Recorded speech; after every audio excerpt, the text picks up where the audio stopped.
వింతగా ఉండవచ్చు.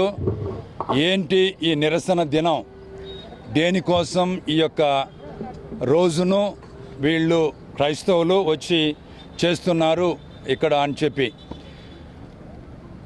షెడ్యూల్డ్ కులాల క్రైస్తవులకి, షెడ్యూల్డ్ కులాల ముస్లింలకి భారత రాజ్యాంగం ఏర్పాటు చేసినటువంటి, కల్పించినటువంటి రాయితీలు ఇవ్వట్లేదు. ఎందుకనంటే అది కేవలం మతపరమైనటువంటి అన్యాయం, దురాక్రమణ అని చెప్పి మేము భావిస్తూ ఉన్నాం.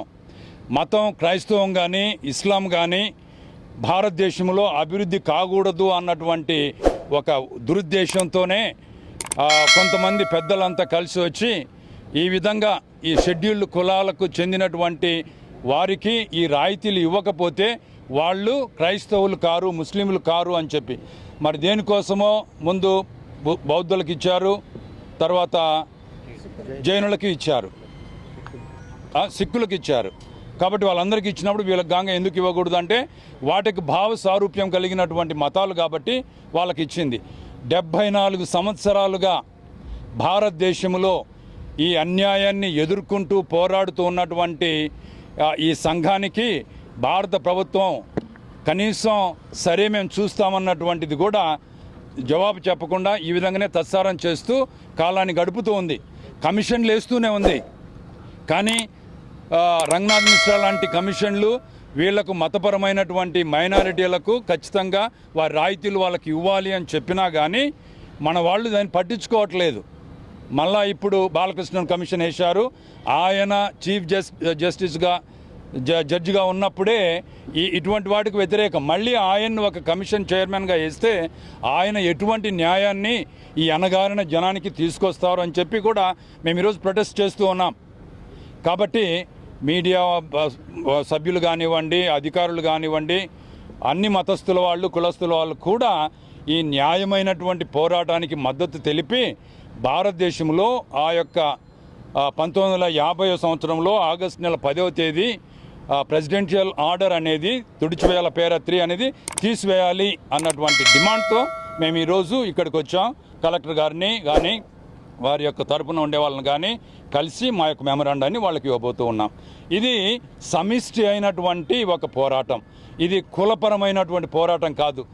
మత అసమానతలు భారత ప్రభుత్వం చూపుతుంది. కాబట్టి ఇక్కడ చూస్తే అన్ని కులాల వాళ్ళు, అన్ని వర్గాల వాళ్ళు, అన్ని జాతుల వాళ్ళు ఉన్నారు ఇక్కడ మా మధ్యన. మేమంతా క్రైస్తవులమే. కాబట్టి ఒక న్యాయ పోరాటం కోసం మేమందరం సమిష్టిగా, ఉమ్మడిగా పోరాడుతూ ఉన్నాం. ఇది మేము ఇక్కడనే కాదు, ఈ భారతదేశంలో ఉన్నటువంటి 170 కథోలికేతర మేత్రాసనాలు అన్నీ కూడా ఈరోజు నిరసన దినంగా పాటిస్తూ ఉంది. ప్రభుత్వం మేల్కోవాలి. ప్రభుత్వం మేల్కొని దాన్ని రద్దు చేస్తే ఇటువంటి నిరసనలు, వ్యతిరేక ఉద్యమాలు ఉండవని చెప్పి నేను ప్రభుత్వానికి తెలియజేస్తూ ఉన్నాను. Thank you. God bless you. నాకు తెలిసి ఇది 93, 92, 94 ప్రాంతం నుంచి కూడా దళిత క్రైస్తవుల్ని ఎస్సీలుగానే పరిగణించాలనే ఒక డిమాండ్ని ఆ రోజుల్లో ఏలూరులో పెద్ద కార్యక్రమం చేపట్టినప్పుడు మన పాత కలెక్టరేట్ ముందు రిలే నిరాహార దీక్షలు చేపట్టాం. ఆ రోజు నేను కూడా అందులో పార్టిసిపేట్ చేశాను.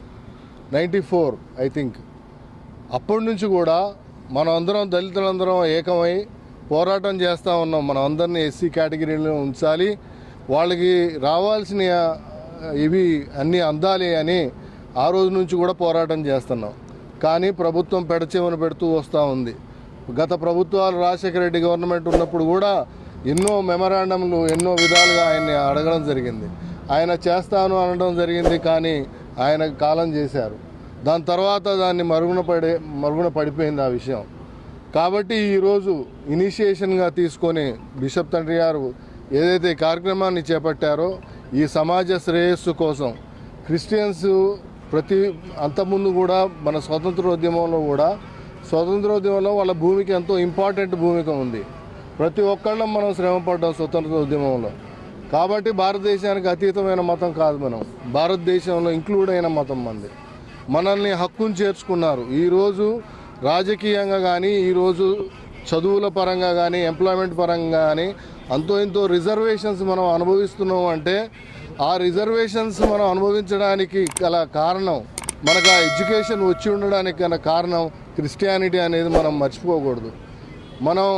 మన అనుగుణంగా గుర్తుంచుకోవాల్సిన విషయం ఏంటంటే క్రిస్టియానిటీ మనకు బలాన్ని ఇచ్చింది, క్రిస్టియానిటీ మనకు బతుకునిచ్చింది, క్రిస్టియానిటీ మనకి జీవితాన్ని ఇచ్చింది, ఈ సమాజంలో గౌరవాన్ని ఇచ్చింది. అలాంటి క్రిస్టియానిటీని మనం అవలంబిస్తూ అలాంటి మనకి రావాల్సిన రిజర్వేషన్ ఫలాలు కానీ వాటికి అనుబంధించినవి కానీ చదువు పరంగా అభివృద్ధి చెంది వాటిని ఆకలింపు చేసుకొని వాటిని మనం అలవర్చుకొని సమాజంలో అభివృద్ధి చెందడానికి కారణభూతులమైన అలాంటి క్రిస్టియన్ కమ్యూనిటీ నుంచి మనల్ని వేరు చేయాలని, లేకుంటే క్రిస్టియానిటీలో పోతే మీరు దళితుల కిందకి రారు, ఎస్సీ రిజర్వేషన్స్ మీకు వర్తించవు అనే వరస్ట్ కామెంట్స్ చేస్తారు.